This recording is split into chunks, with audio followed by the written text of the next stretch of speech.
Assalamualaikum warahmatullahi wabarakatuh. Perkenalkan, nama saya Rizka Amalia dengan nomor induk mahasiswa 12 10 20 585. Saya dari kelas 2P MSDM. Saya dari Universitas Swadaya Gunung Jati, Fakultas Ekonomi dan Bisnis. Di sini saya akan memenuhi tugas mata kuliah manajemen inovatif. Implementasi kinerja dalam manajemen sumber daya manusia. Tingkat kinerja. Adapun 3 tingkat kinerja, yaitu yang pertama ada kinerja organisasi. Pencapaian hasil pada tingkat atau unit analisis organisasi. Kinerja pada tingkat organisasi ini terkait tujuan organisasi, rancangan organisasi, dan manajemen organisasi. Yang kedua ada kinerja proses. Kinerja pada proses tahapan dalam menghasilkan produk atau pelayanan. Ini dipengaruhi tujuan proses, perancangan proses, dan manajemen proses. Dan yang ketiga yaitu kinerja individu atau pekerjaan. Pencapaian atau efektivitas pada tingkat pegawai ini dipengaruhi tujuan pekerjaan, perancangan pekerjaan, dan manajemen pekerjaan, serta karakteristik individu menurut Roemer dan Brecht 1995. Konsep kinerja dalam organisasi. Kinerja karyawan dan kinerja organisasi mempunyai kaitan erat. Tercapainya tujuan organisasi tidak terlepas dari sumber daya manusia yang dimiliki organisasi dan dipengaruhi atau dijalankan karyawan yang berperan aktif sebagai pelaku dalam upaya mencapai tujuan organisasi tersebut.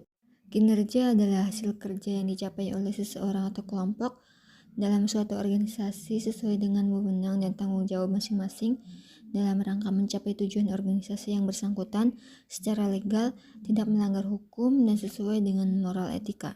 Di sini ada pun definisi kinerja. Yang pertama ada menurut Interpline 1999, kinerja adalah terkait operasi, aktivitas program, dan misi organisasi.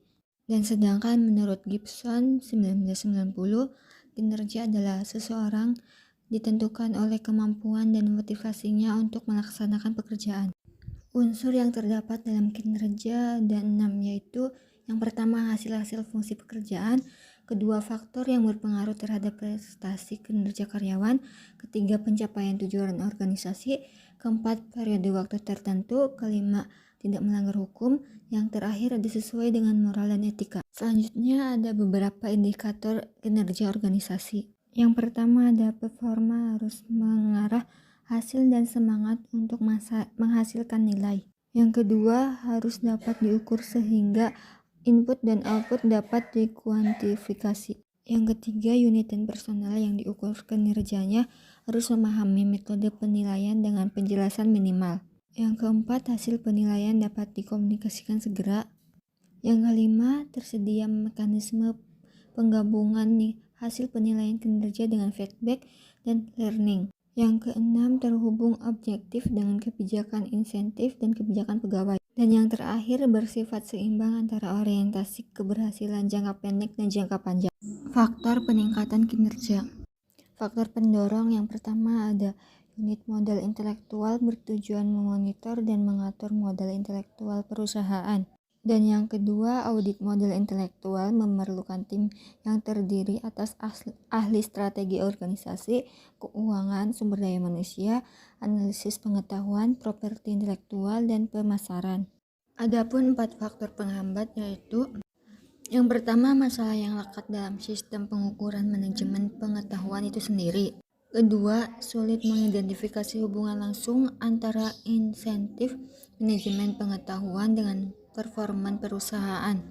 Yang ketiga, manajemen biasanya minta indikator kasat mata seperti tampak terhadap performansi keuangan dan personal lainnya. Dan yang terakhir ada semakin beragam dan kompleksnya stakeholder atau pihak berkepentingan terhadap ekstensi perusahaan.